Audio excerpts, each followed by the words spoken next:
விசுவாசத்தினாலே கீழ்ப்படிதல். எபிரேயர் 11ஆம் அதிகாரம் 28ஆம் வசனத்துல எபிரேயர்களை பஸ்கா ஆசரிக்கும்படி தேவன் வழி நடத்துகிறார்.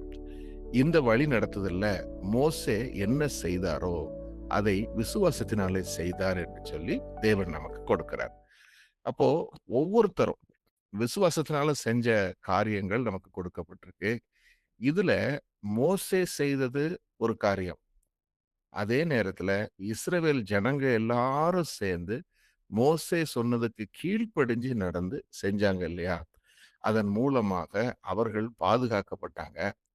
இந்த செய்கையை இன்னைக்கு நம்ம தியானித்து விட்டு எப்படி நமக்கு இதே மாதிரி பஸ்கா ஆட்டுக்குட்டியாகிய இயேசு கிறிஸ்துவானவர் நமக்காக பலியிடப்பட்டிருக்கிறாரு, நமக்கு வாழ்க்கையில இதே மாதிரி கீழ்ப்படிதல் இருக்குதா அப்படின்றத நம்ம பார்க்க போகிறோம். சோ வாசிக்கலாம். இந்த முதலாவது இந்த வசனம் 28ஆம் வசனம். விசுவாசத்தினாலே முதல் பேரானவனை சங்கரிக்கிறவன் இஸ்ரவேலை தொடாதபடிக்கு அவன் பஸ்காவையும் இரத்தம் பூசுதலாகிய நியமத்தையும் ஆசரித்தான். இப்போ இஸ்ரவேலர்களுக்கு கர்த்தர் கொடுத்த நியமனம் இந்த பஸ்கா என்பது. இந்த பஸ்கா என்பது புதுசா தேவன் சொல்றாரு மோசே கிட்ட. அதாவது இஸ்ரவேலர்களை அடிமைத்தனத்திலிருந்து கொண்டு வர்றதுக்காக தேவன் ஒவ்வொரு இன்ஸ்ட்ரக்ஷனா மோசஸ்க்கு கொடுக்கிறாரு. முதல்ல ஃபாரோவை போய் பார்க்க சொல்றாரு. போய் பார்க்கறாரு. ஃபாரோ சொன்னதை கேட்கல. ஒரு சில அடையாளங்கள் கொடுத்தார். இந்த மாதிரி உன்னுடைய அறைக்குள்ள நீ கையை போடு, அது குஷ்டரோகியை போல மாறும். ஒரு சர்ப்பத்தை, அதாவது உன்னுடைய கோலை கீழே போடு, அது சர்ப்பமாக மாறும். இப்படியே ஒவ்வொரு இன்ஸ்ட்ரக்ஷனா தேவன் கொடுக்கும் போதெல்லாம் மோசஸ் அதை கேட்டு அப்படியே கீழ்ப்படிந்து ஃபாரோ கிட்ட போய் சொல்ல சொன்னா ஃபாரோட்ட போய் சொல்லுவாரு. இஸ்ரவேலர்கள்ட்ட போய் பேச சொன்னா அவங்க கிட்ட போய் பேசுவார். இப்படியே தொடர்ந்து மோசே கீழ்ப்படிதலோடு கர்த்தர் சொன்னபடி எல்லாம் செய்து கொண்டே வந்தாரு. அவர் செய்த ஒவ்வொரு காரியத்திலும் கர்த்தருடைய கரம் வெளிப்பட்டது. உதாரணத்துக்கு சொல்ல போனா, அந்த கோலை கீழே போட்ட பொழுது அது சர்ப்பமாக மாறினது இல்லையா? அதுல இருந்து தொடக்கி இன்னும் பெரிய எகிப்தை பலவித வாதைகளால கர்த்தர் வாதித்த போது ஒவ்வொரு வாதையும் கர்த்தர் எப்படி சொன்னாரோ அதே மாதிரி நடைபெற்றது. இது எல்லாத்தையும் எகிப்திய ஜனங்க பாக்குறாங்க. எகிப்தியர்களுக்கு மத்தியில தான் கர்த்தர் அதை செய்யறாரு. அதே இடத்துலதான் இஸ்ரவேலர்களும் இருக்கிறாங்க. ஆனா இந்த வாதைகள் எதுவுமே இஸ்ரவேலர்களை தொடவே இல்லை. உதாரணத்துக்கு எல்லாரையும் கொப்பளங்களால வாதிக்கிறாரு கர்த்தர். அப்ப இவங்க உடம்புல ஒரு கொப்பளம் வரவில்லை இல்லையா? அதே மாதிரி பேன்கள் வருது, தவளைகள் வருது. இந்த வாதைகள் எல்லாமே இஸ்ரவேலர்களை தொடவே இல்லை. அப்போ இதுவரைக்கும் இஸ்ரவேலர்களுக்குன்னு எந்த ஆக்ஷனும் கிடையாது. அவங்க ஜஸ்ட் பார்த்துக்கிட்டே இருந்தாங்க, அவ்வளவுதான். கர்த்தர் செய்ய, அதாவது மோசே போறாரு, கர்த்தர் சொன்னாருன்னு சொல்லி சில விஷயங்களை செய்யறாரு. அதன் மூலமா நடைபெற்ற காரியங்களை பார்த்து கொண்டே இருந்தாங்க. ஆனா அவங்க ஒன்றுமே செய்யவில்லை. ஆனா இந்த முதல் முறையா இஸ்ரவேலர்கள் ஒரு காரியத்தை செய்ய வேண்டும். அந்த காரியத்துல அவர்களுடைய கீழ்ப்படிதல் வெளிப்பட்டது. இப்போ என்ன நம்ம பார்க்கிறோம்னா, கர்த்தர் கொடுத்த இன்ஸ்ட்ரக்ஷன் இதுதான். யாத்திராகமத்துல கொடுக்கப்பட்டிருக்கு. 12ஆம் அதிகாரம் 1 3 வசனங்கள். முதலாவது, கர்த்தர் எகிப்து தேசத்தில் மோசேயையும் ஆரோனையும் நோக்கி, இந்த மாதம் உங்களுக்கு பிரதான மாதம். இது உங்களுக்கு வருஷத்தின் முதலாம் மாதமாக இருப்பதாக. நீங்கள் இஸ்ரவேல் சபையார் யாவரையும் நோக்கி, இந்த மாதம் 10ஆம் தேதியிலே வீட்டு தலைவர்கள் வீட்டுக்கு ஒரு ஆட்டுக்குட்டியாக ஒவ்வொருவரும் ஒவ்வொரு ஆட்டுக்குட்டியை தெரிந்து கொள்ள கடவர்கள். இது நித்திய கட்டளை இல்லையா? இது ஒரு முறை செய்யறது இல்ல, தொடர்ந்து நீங்க கடைபிடிக்க போறீங்க. அதனால இந்த மாதம், இந்த ஆபீப் மாதம் என்பதை நீங்க தெரிந்து கொள்ளுங்க. இதுல என்ன செய்யணும்னு சொல்றாரு? வீட்டுக்கு ஒரு ஆட்டுக்குட்டியாக ஒவ்வொருத்தரும் ஒரு ஆட்டுக்குட்டியை தெரிந்து கொள்ள வேண்டும் என்று சொல்லி சொல்றாரு. அடுத்தது, ஒரு வீட்டுல இருக்கிறவங்க ஒரு ஆட்டுக்குட்டியை புசிக்கிறதற்கு போதுமானவர்களாய் இராமல் போனால், அவனும் அவன் சமீபத்தில் இருக்கிற அவனுடைய அயல் வீட்டுக்காரனும் தங்களிடத்தில் உள்ள ஆத்துமாக்களின் லக்கத்திற்கு தகுந்த மாதிரி ஒரு ஆட்டுக்குட்டியை தெரிந்து கொள்ள வேண்டும். அவன் புசிக்கத்தக்கதாக இலக்கம் பார்த்து ஆட்டுக்குட்டியை தெரிந்து கொள்ள வேண்டும். அப்போ நான் என் வீட்ல வந்து ஒரு 3 பேர் இருக்கிறோம்னா, அந்த 3 பேருக்கு புசிப்பதற்கு தகுந்த மாதிரி ஒரு ஆட்டுக்குட்டி இருந்தால் 3 பேரும் புசிக்கலாம். ஆனா தெரிந்து கொள்ளக்கூடிய அந்த ஆட்டுக்குட்டியினுடைய அந்த எடை பெரிதாக இருக்குமானால், அப்போ நான் என்னுடைய அயலகத்தாரையும் அழைத்து, "வாங்க நம்ம சேர்ந்து ஆசரிப்போம் பாஸ்காவ" என்று சொல்லி, அந்த வீட்ல இருக்கிற பீப்பிளையும் கவுண்ட்ல வச்சு, அதுக்கு தகுந்த மாதிரி ஒரு ஆட்ட தெரிந்து கொண்டு, அத வந்து செய்யணும். இந்த இடத்துல ஒரு சகோதர அன்ப கர்த்தர் அங்க கொடுக்கிறாரு. அந்த மாதிரி செய்ய சொல்றாரு.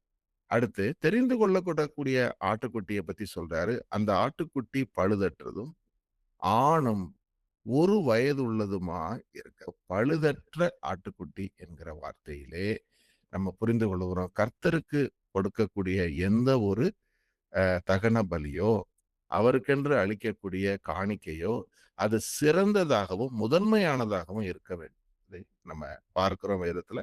அதைத்தான் இந்த இடத்துல கர்த்தர் சொல்றாரு. பழுதற்றதாக இருக்க வேண்டும். அது மாத்திரமல்ல, இந்த ஆட்டுக்குட்டி ஒரு பாவ நிவாரண ஆட்டுக்குட்டி ஆகையினாலே, இது ஜனங்களுடைய பாவங்களை அது நிவர்த்தி செய்ய போகுது. அதன் நிமித்தம் அது பழுதற்றதாக இருக்கணும் என்பதையும் பார்க்கிறோம். சரி. அடுத்தது அந்த 6ஆம் வசனத்துல சொல்றாரு. அதை இந்த மாதம் 14ஆம் தேதி வரைக்கும் வைத்திருந்து, இஸ்ரவேல் சபையின் ஒவ்வொரு கூட்டத்தாரும் சாயங்காலத்தில் அதை அடித்து, அதன் இரத்தத்தில் கொஞ்சம் எடுத்து, தாங்கள் அதை புசிக்க வீட்டு வாசல் நிலைக்கால்கள் 2லும் நிலையின் மேல் சட்டத்திலும் தெளித்து, அந்த ராத்திரியிலே அதன் மாம்சத்தை நெருப்பினால் சுட்டு, புளிப்பில்லா அப்பத்தோடும் கசப்பான கீரைகளோடும் அதை புசிக்க கடவீர்கள். இப்போ இன்னும் ஒரு முக்கியமான காரியம், இந்த ஆட்டுக்குட்டிய பலி செலுத்தின பிறகு அதனுடைய இரத்தத்தை எடுத்து நிலைக்கால்களில் பூசுவது. யோசித்து பாருங்க, இந்த சடங்க கர்த்தர் சொல்லும் பொழுது, இப்போ நமக்கு வாசித்து வாசித்து இப்படித்தான் பாஸ்கா ஆசரிக்கப்படுதுன்னு தெரியுது. அதனால நமக்கு ஒண்ணும் வித்தியாசமா தெரியல. ஆனா அந்த நாள்ல இஸ்ரவேலர்களுக்கு இப்படி ரத்தத்தை கொண்டு போய், அதுவும் ஒரு ஆட்டுக்குட்டி, அவங்க வீட்டுல பலி செலுத்தின ஆட்டுக்குட்டியுடைய ரத்தத்தை கொண்டு போய் வீட்டுடைய நிலைக்கால்கள், அதுவும் என்டர் பண்ற இடத்துல இப்படி ரத்தத்தை பூசணும்னு சொன்னா, அவங்களுக்கு அது எவ்வளவு தூரம் ஒரு யோசனையா இருந்திருக்கும் இல்லையா? எப்படி இத போய் செய்ய முடியும்? ஏன்னா வீட்டு வாசல்ல ரத்தம் இருந்தா அது நல்லாவா இருக்கும்னு நினைச்சிருக்கலாம். ஆனா அங்கதான் நம்ம பார்க்கிறோம். இதுதான் கீழ்ப்படிதலுக்கான ஒரு அடித்தளமாக அமைகிறது. கர்த்தர் சொன்னார், அதை அந்தபடியே செய்ய வேண்டும். கேள்வி கேட்கக்கூடாது. கர்த்தர் சொன்னா, அதுல ஏதோ ஒரு காரியம் இருக்குன்னு முழு நிச்சயமா நம்பி, அதுல ரத்தத்தை பூச வேண்டியதன் அவசியத்தை இஸ்ரவேலர்கள் கற்றுக்கொள்ளுகிறாங்க அந்த இடத்துல. சோ அத செய்றாங்க. அடுத்தது, அடுத்த இன்ஸ்ட்ரக்ஷன் இன்னும் கொஞ்சம் கடினம் பாருங்க. என்ன சொல்றாருன்னா, அந்த ராத்திரிக்குள்ளாகவே அந்த மாம்சத்தை நெருப்புல சுட வேண்டும். அத எப்படி சாப்பிட சொல்றாரு? கசப்பான கீரைகளோடு சாப்பிட சொல்றாரு. புளிப்பில்லாத அப்பத்தோடும் சாப்பிட சொல்றாரு. அப்போ இதுவும் அவர்கள் ஆசரிக்காத ஒரு விஷயம். அப்ப இதுலயும் அந்த கீழ்ப்படிதல வந்து கர்த்தர் கொண்டு வரார். இப்ப இந்த 2க்கும் நம்ம அடையாளம் நம்ம புரிந்து கொள்ளுகிறோம். அந்த புளிப்பில்லாத அப்பம் என்பது நமக்குள்ள அந்த இருக்கக்கூடிய அந்த புளிப்பு தன்மையை விலக்க வேண்டும் என்பதற்கு ஒரு அடையாளமாக கர்த்தர் கொடுக்கிறாரு அப்படின்றதையும். சரி, இப்போ இத வந்து நம்ம இந்த வார்த்தைகள்ல பார்க்கிறோம். தொடர்ந்து அடுத்து அடுத்து கர்த்தர் சொல்ற வார்த்தை என்ன? அந்த ராத்திரியிலே நான் எகிப்து தேசம் எங்கும் கடந்து போய், எகிப்தில் உள்ள மனிதர் முதல் மிருக ஜீவன்கள் மட்டும் முதல் பேரானவர்களாய் இருக்கிறவர்களை எல்லாம் அதம் பண்ணி, எகிப்து தேவர்கள் மேல் நீதியை செலுத்துவேன். நானே கர்த்தர். அப்போ கர்த்தர் வந்து இந்த வாதைய, முதல் பேரானவனை சங்கரிக்கக்கூடிய வாதைய எடுத்த எடுப்பிலே அவர் செய்யவில்லை. காரணம் என்ன? எகிப்தியர்கள் புறஜாதியார்கள் தான். கர்த்தரை அறியாதவர்கள் தான். அவர்களுடைய தேவர்கள் என்பது வேறு. ஆனாலும் கூட அவர்களுக்கு எத்தனையோ எச்சரிப்புகளை கர்த்தர் கொடுக்கிறார். கொடுத்து கர்த்தருக்கு கீழ்ப்படிய வேண்டும் என்று சொன்ன பொழுதெல்லாம் அவன் பார்வோவும் அவனுடைய ஜனங்களும் இருதயத்தை கடினப்படுத்தினார்கள். இப்போ அவர்களுக்கு இந்த வாதைய கர்த்தர் அனுப்ப போகிறாரு. அதற்கான முகாந்திரத்தை எபிரேயர்களுக்கு சொல்றார். இதுதான் காரணம். அவர்கள் தொடர்ந்து இந்த மாதிரி செய்தது நிமித்தம் அந்த மாதிரி இருக்கிற அவர்கள் மீது, அந்த எகிப்தின் தேவர்களின் மேல என் நீதியை செலுத்துவேன். நானே கர்த்தர். இப்போ இந்த இடத்துல இன்னொரு விஷயம் பாருங்க.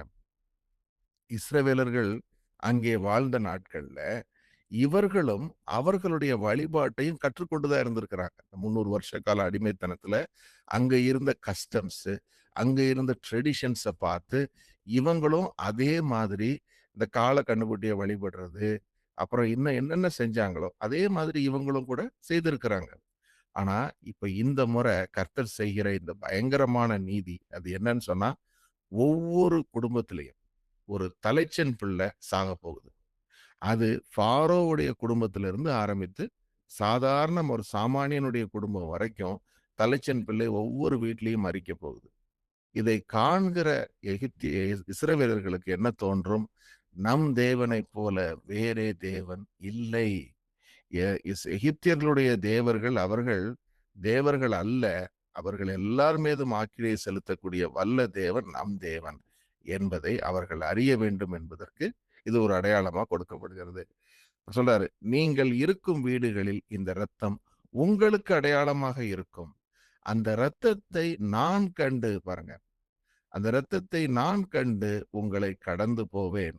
நான் எகிப்து தேசத்தை அழிக்கும் வாதை உங்களுக்குள்ளே வராதிருக்கும். அப்போ மரணம் என்கிற ஒன்றை, அதுவும் தேவனுக்கு கட்டுப்பட்டது என்பதையும், அந்த மரணம் உங்கள் வாசல்களுக்குள்ள பிரவேசிக்காதபடி நான் பாதுகாப்பேன் என்பதையும் கர்த்தர் காண்பிக்கிறார்.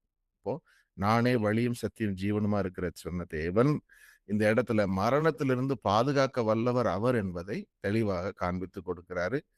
அந்த நாள் உங்களுக்கு நினைவா இருக்கு. இப்ப இன்னொரு விஷயம் பாருங்க. அந்த இரவுல இந்த காரியம் சம்பவித்து முடித்து விடுகிறது. அப்போ அந்த இரவு நேரத்துல இந்த இன்ஸ்ட்ரக்ஷன்ஸ் எல்லாம் செஞ்சு முடிச்சுட்டு, அவங்க பாதுகாப்பா வீட்டுக்குள்ள இருக்கணும். ஒருத்தரும் வெளியில வரக்கூடாது. ஏன்னா, அந்த பாதுகாப்பு அந்த வீட்டுக்குள்ள தான். ஏன்னா, நிலைக்கால்கள்ல பூசப்பட்டிருக்கிற ரத்தம் அவர்களை பாதுகாக்கும். வெளியில வந்தா அப்புறம் பிரயோஜனம் இல்ல. அவர்களுக்கு அது நடக்கும். அப்போ இந்த இன்ஸ்ட்ரக்ஷன்ஸ அவங்க கேட்டிருக்கிறாங்க, கீழ்ப்படிஞ்சிருக்கிறாங்க. வாசல விட்டு வெளியில வராம உள்ளேயே அவங்க இருந்து அவர்கள் பாதுகாக்கப்பட்டார்கள் என்பதை பார்க்கிறோம். சரி, இதைத்தான் நம்ம இன்னைக்கு கற்றுக்கொள்ளுகிறோம் கீழ்ப்படிதலின் ஒரு காரியமாக. அப்போ மோசேயின் இடத்துல கர்த்தர் இதை சொன்னபோது, இப்போ ஒரு விஷயத்தை யோசித்து பார்ப்போம். இப்படித்தான் நடக்குமா என்று உத்தரவாதம் இல்லை. ஆனா விசுவாசத்தினால மோசேக்கு அது தெரியும். கர்த்தர் சொன்னதை நிச்சயமாய் செய்வார் என்பது மோசேக்கு தெரியும். ஆனா அதே நேரத்துல அதை கொண்டு போய் எல்லார்கிட்டயும் சொல்லி, குறிப்பா இஸ்ரவேலர்கள் அந்த நாட்கள்ல வணங்கா கழுத்துள்ளவர்களா இருந்தவங்க, அவங்க கிட்ட இந்த காரியத்தை சொல்லி அவங்கள கீழ்ப்படிதலுக்குள்ள கொண்டு வரணும்னா அது எப்படிப்பட்ட காரியம் இல்லையா? ஏன்னா நம்ம அதற்கு பின்பு வந்த பிரயாணத்துல யாத்ராகமத்துல அவங்க கடந்து சென்ற பிரயாணத்துல பல முறை கர்த்தருக்கு விரோதமாக கலகம் பண்றாங்க, கீழ்ப்படியாம முரட்டாட்டம் இதெல்லாம் செய்றாங்க. அப்போ அதனால நிறைய பேர் மடிந்து போறாங்க. ஆனா இந்த சம்பவத்துல இந்த முதல் பஸ்கா அனுசரித்த காரியத்துல வேதத்துல யாரும் கீழ்ப்படியாமையில இருந்தாங்க, யார் வீட்லயும் இந்த மாதிரி நடந்து போச்சுன்னு எங்கேயுமே கொடுக்கப்படவில்லை. அப்ப என்ன அர்த்தம்? முழுவதும் கீழ்ப்படிஞ்சிருக்கிறாங்க. மொத்த இஸ்ரவேலர்களும் இத கேட்டு அப்படியே கீழ்ப்படிந்திருக்கிறாங்க. அதனாலதான் கர்த்தர் இதை விசுவாசத்துக்கு ஒரு அடையாளமாக நமக்கு கொடுக்கிறார். அப்போ அந்த நாள்ல இஸ்ரவேலர்கள் காக்கப்பட்டாங்க, எகிப்தியர்கள் அதம் பண்ணப்பட்டாங்க. இப்போ அதே மாதிரி ஆட்டுக்குட்டியானவராகிய நம் ஆண்டவராகிய இயேசு கிறிஸ்துவின் ரத்தம் தெளிக்கப்படுதலுக்கு அழைக்கப்பட்ட பரதேசிகள் நாம. ஏன்னா நம்ம இந்த பூமியை சேர்ந்தவர்கள் அல்ல, அவருடையவர்கள். இப்ப இங்க இருக்கிறோம் பூமியில. அப்ப இந்த பூமி அதுல குடிகள் மத்த எல்லாருமே இந்த பாவம் அவர்களை சூழ்ந்திருப்பதை நம்ம பார்க்கிறோம். இப்போ நம்ம பெற்றுக்கொண்ட ரட்சிப்பை மற்றவர்களுக்கும் அறிவிக்கிறோம். அவர்களும் விசுவாசிக்கும்படி நம்ம சொல்லுகிறோம். அதே நேரத்துல இயேசு கிறிஸ்துவின் ரத்தம் சகல பாவங்களையும் நீக்கி நம்மை சுத்திகரிக்கிறது. அதனாலே நாம் மரணத்துக்கு நாம் ரட்சிக்கப்படுகிறோம் என்பதை வேதம் நமக்கு தெளிவா சொல்லுது. அப்போ நம்ம என்ன இந்த நாள்ல இத பார்க்கிறோம்னா, நம்மளும் இதே மாதிரி ரத்தம் என் மேல தெளிக்கப்பட்டிருக்குதே, நான் கீழ்ப்படிந்து நடக்கிறனா என்கிற கேள்வியை தான் கேட்பதற்கு அழைக்கப்படுகிறேன். இன்று நான் எப்படி இயேசு கிறிஸ்துவுக்கு கீழ்ப்படுகிறேன்? ஏன்னா, அவர் என்னை பாவங்களற கழுவி விட்டாரு. ஆனாலும் மனப்பூர்வமாக நான் பாவம் செய்கிறேனா? அல்லது அவர் சொன்ன அந்த வார்த்தையின்படி, அந்த கற்பனைகளின்படி எல்லாம் நடந்து, நான் கீழ்ப்படுகிறேனா? அப்படிங்கிறத நம்ம ஒவ்வொருவருமே பார்ப்பதற்கு அழைக்கப்பட்டிருக்கிறோம். ஆமென்.